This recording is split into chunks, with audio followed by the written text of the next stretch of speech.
WHO ने संवादात्मक corona virus सेवा लॉन्च की। डब्ल्यूएचओ ने लोगों को कोरोना वायरस महामारी के बारे में सटीक और समय पर जानकारी प्रदान करने के लिए फेसबुक मैसेंजर पर एक इंटरैक्टिव अनुभव शुरू किया है। डब्ल्यूएचओ 1.3 बिलियन से अधिक मासिक सक्रिय उपयोगकर्ताओं तक पहुंच बनाएगा जो अब सवाल पूछ सकेंगे और मैसेंजर पर डब्ल्यूएचओ की हेल्थ अलर्ट इंटरैक्टिव सेवा से त्वरित उत्तर प्राप्त कर सकेंगे। सेवा का उपयोग मुफ्त है। यूपी कोविड-19 का थोक परीक्षण शुरू करने वाला पहला राज्य। उत्तर प्रदेश सरकार ने कोरोना वायरस नमूनों का थोक परीक्षण शुरू करने का निर्णय लिया है। भारतीय चिकित्सा अनुसंधान परिषद (आईसीएमआर) ने दैनिक आधार पर नमूनों के परीक्षण को अधिकतम करने में मदद करने के लिए राज्यों को थोक परीक्षण की अनुमति दी। परीक्षण के दौरान अगर कोविड-19 के लिए 10 नमूनों को मिलाया जाता है और यदि वे नकारात्मक परीक्षण करते हैं तो यह एक संकेत होगा कि सभी नमूने नकारात्मक हैं। यस बैंक ने बैंकासुरेंस टाई अप को बढ़ाया। यस बैंक ने लाइफ इंश्योरेंस के साथ अगले 5 वर्षों के लिए साझेदारी को बढ़ाया है। साझेदारी के तहत मैक्स लाइफ के उत्पादों को यस बैंक की शाखाओं के माध्यम से बेचा जाएगा। एक और 5 वर्षों के लिए साझेदारी के विस्तार को मनाने के लिए कंपनियां मौजूदा वित्तीय वर्ष को ग्राहक वर्ष के रूप में समर्पित करेंगी।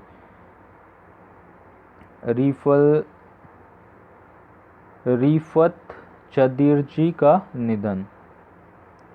आगा खान पुरस्कार विजेता वास्तुकार रिफत चदीरजी, जिन्होंने इराक की समकालीन स्थापत्य शैली को आकार देने में मदद की, का अप्रैल 2020 में कोविड-19 से निधन हो गया। चदीरजी पारंपरिक तत्वों को समकालीन तत्वों के साथ मिलाने के लिए जाने जाते थे। उन्होंने बगदाद में कई प्रतिष्ठित परियोजनाएं पूरी की, जिनमें द टोबैको मोनोपोली मुख्यालय और अज्ञात सैनिक को अब ध्वस्त स्मारक शामिल हैं। उन्होंने बगदाद में कई प्रतिष्ठित परियोजनाएं पूरी की, जिनमें द टोबैको मोनोपोली मुख्यालय और अज्ञात सैनिक को अब ध्वस्त स्मारक शामिल हैं। विरूपाक्ष मिश्रा यूनियन बैंक के कार्यकारी निदेशक। विरूपाक्ष मिश्रा ने यूनियन बैंक ऑफ इंडिया के कार्यकारी निदेशक के रूप में पदभार ग्रहण किया है।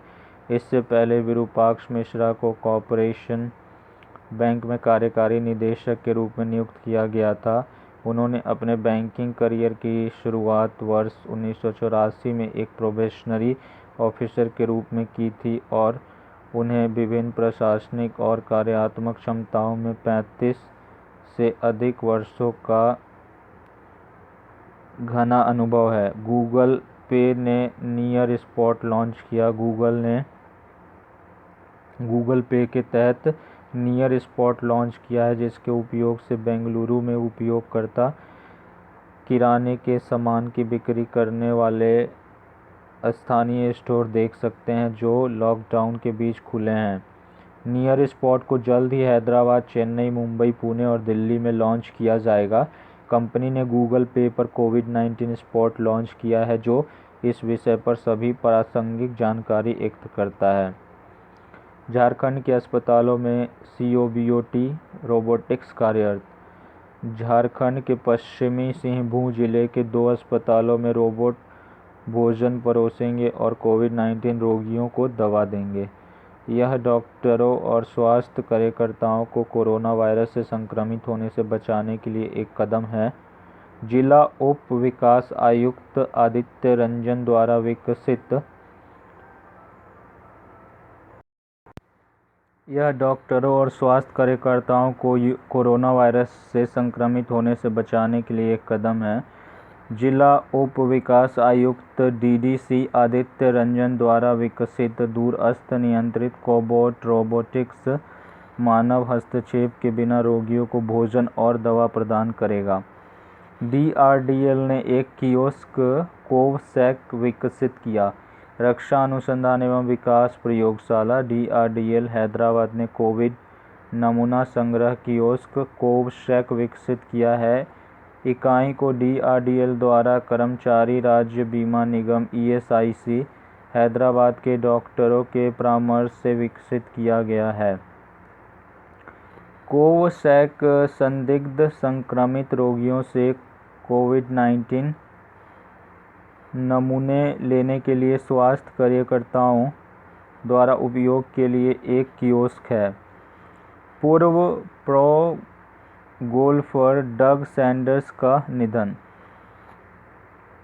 पूर्व प्रो गोल्फर डग सैंडर्स का अप्रैल 2020 में निधन हो गया। वह अपने ईस्टर एग के रंगों के संग्रह, जिसे उन्होंने गोल्फ कोर्स में पहना था, के लिए पीकॉक ऑफ फेयरवेज के रूप में जाने जाते थे। उन्होंने PGA टूर पर 20 खिताब जीते, जिनमें से आखिरी 1972 केम्पर ओपन था। उनका सबसे अच्छा वर्ष 1961 में था, जब उन्होंने 5 PGA टूर इवेंट जीते और PGA टूर मनी सूची में तीसरे स्थान पर रहे। पर्यटन मंत्रालय ने एक वेबिनार श्रृंखला लॉन्च की। पर्यटन मंत्रालय ने कई गंतव्यों और अतुल्य भारत की संस्कृति और विरासत के बारे में जानकारी देने के लिए 14 अप्रैल 2020 को देखो अपना देश वेबिनार श्रृंखला शुरू की। पहले वेबिनार ने अपने अनूठे चरित्र के साथ दिल्ली के लंबे इतिहास को बताया। वेबिनार का शीर्षक city of cities, Delhi's personal diary था। अगली वेबिनार आगंतुकों को कोलकाता शहर में ले जाएगी। इंडिया सकारात्मक वृद्धि दर दर्ज करेगा, IMF। अंतर्राष्ट्रीय मुद्रा कोष ने कहा है कि भारत और चीन केवल दो प्रमुख देश हैं जो कोरोना वायरस महामारी के बावजूद सकारात्मक वृद्धि दर्ज करेंगे। विश्व अर्थव्यवस्था रिपोर्ट के अपने नवीनतम संस्करण में IMF ने 2020 में भारत की GDP वृद्धि 1.9% होने का अनुमान लगाया है। चीन के लिए उसने 1.2% की विकास दर का अनुमान लगाया है। भारत के 7.4% की दर से बढ़ने की उम्मीद है। सिक्किम शिक्षा विभाग ने AIR के साथ भागीदारी की। सिक्किम शिक्षा विभाग ने AIR के साथ भागीदारी की। तालाबंदी के दौरान स्कूली छात्रों को ऑनलाइन पाठ प्रदान करने के लिए सिक्किम के शिक्षा विभाग ने ऑनलाइन ऑल इंडिया रेडियो के साथ भागीदारी की है। 16 अप्रैल 2020 से शुरू करके दैनिक आधार पर दोपहर 1 से 2 बजे तक प्रत्येक घंटे के सत्र को आकाशवाणी के गंगटोक स्टेशन के माध्यम से चलाया जाएगा। लाइव शैक्षिक सत्रों को प्राथमिक, माध्यमिक और वरिष्ठ माध्यमिक मानकों पर लक्षित किया जाएगा। 8000 गाँवों में door to door screening. Bihar सरकार ने कोरोना वायरस के संदिग्ध मामलों का पता लगाने के लिए 8000 गाँवों में डोर टू डोर स्क्रीनिंग करने का फैसला किया है। वह गांव जहां लोग 1 से 23 मार्च 2020 के बीच विदेश से आए हैं की स्क्रीनिंग की जाएगी। स्क्रीनिंग 16 अप्रैल 2020 को शुरू की जाएगी और 24 अप्रैल 2020 को पूरी होगी।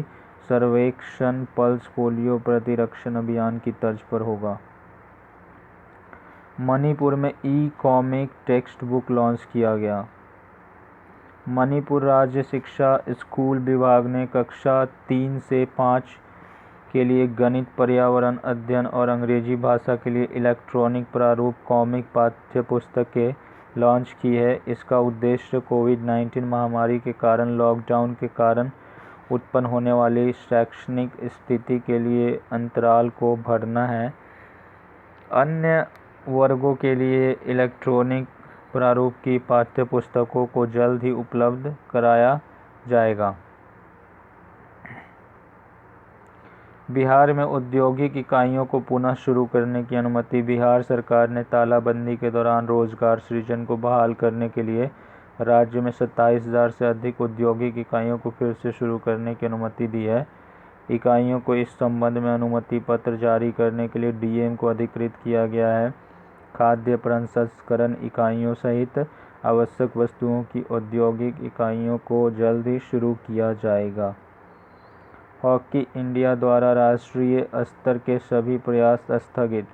3 मई 2020 तक राष्ट्रीय तालाबंदी के बाद हॉकी इंडिया ने अपनी सभी पुनर्निर्धारित राष्ट्रीय प्रतियोगिताओं को अनिश्चितकाल के लिए स्थगित कर दिया। इन टूर्नामेंटों को 29 अप्रैल से शुरू किया गया था और 3 जुलाई 2020 तक जारी रखा गया था, लेकिन अब इन्हें निलंबित कर दिया गया है। भारत में कोविड-19 स्थिति के विकास के आधार पर नई तारीखों की घोषणा की जाएगी।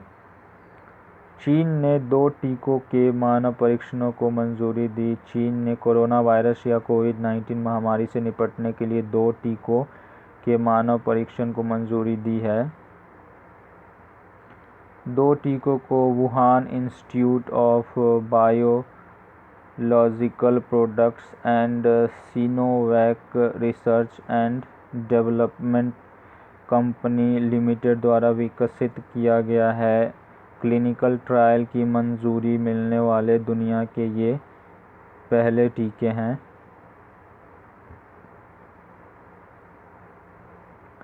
सिनोफार्मा ने प्रारंभिक नैदानिक परीक्षणों क्लिनिकल परीक्षणों के लिए 50,000 से अधिक खुराक का उत्पादन किया है। यूएस ने इंडिया को एंटी-शिप मिसाइल की बिक्री को मंजूरी दी। ट्रंप प्रशासन भारत को $155 अमेरिकी मिलियन मूल्य के हार्पून एयर लॉन्च किए जाने वाले एंटी-शिप मिसाइल और मार्क 54 हल्के टॉर्पीडो की बिक्री करेगा। यह क्षेत्रीय खतरों के खिलाफ अपनी रक्षा क्षमताओं को बढ़ाएगा और अपनी मातृभूमि की रक्षा करेगा। हार्पून मिसाइल प्रणाली को सतह से युद्धरोधी अभियानों के संचालन के लिए P-81 एंटी सबमरीन युद्धक विमान में एकीकृत किया जाएगा। आयातकों और कस्टम ब्रोकर्स के लिए ई-गेट पास। केंद्रीय अप्रत्यक्ष कर और कस्टम बोर्ड CBIC ने आयातकों और कस्टम दलालों को प्रवेश और ई-गेट पास की बिल कॉपी से PDF आधारित अंतिम इलेक्ट्रॉनिक संचार को सक्षम करने का निर्णय लिया है। यह 15 अप्रैल 2020 से लागू हुआ। इलेक्ट्रॉनिक संचार कस्टम अधिकारियों और आयातकों या कस्टम दलालों के बीच सीधे इंटरफेस को कम करेगा।